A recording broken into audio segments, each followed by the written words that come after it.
Hai semuanya, selamat datang di channel aku, Fadlanisa. Kali ini aku ingin bahas satu puisi yang menurut aku tuh unik banget. Judulnya adalah Surat-Surat Tidak Bertanda, karya Harijadi S. Hartowardojo. Nah, kalau kalian dengar dari judulnya aja, udah kerasa kan ada sesuatu yang misterius. Seperti ada pesan yang dikirim, tapi gak pernah tersampaikan.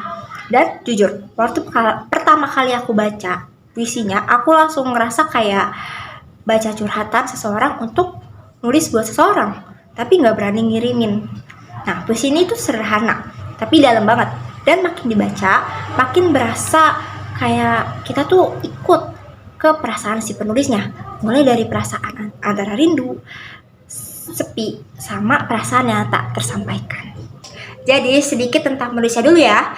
Harijadi S. Hartowardojo ini dikenal sebagai penyair yang banyak menulis puisi dengan nuansa humanis dan emosional. Puisinya gak cuma indah secara kata, tetapi juga makna yang relatif banget. Seperti bikin kita mikir tentang kehidupan, cinta, dan manusia itu sendiri.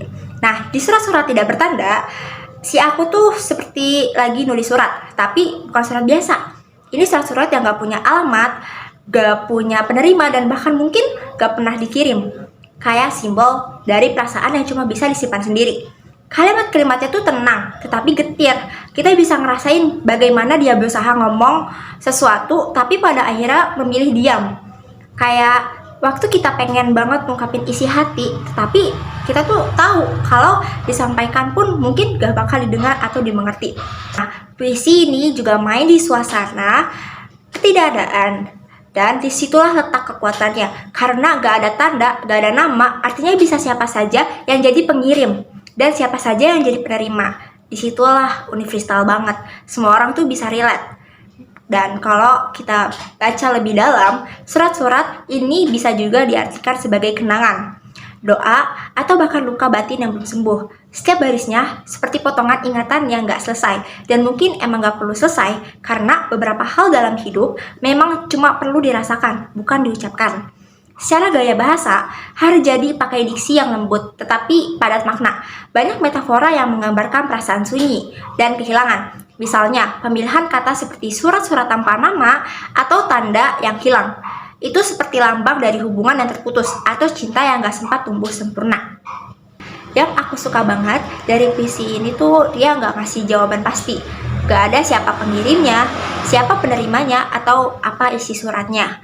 Semua dibiarkan menggantung, dan justru disitulah kita bebas menafsirkan.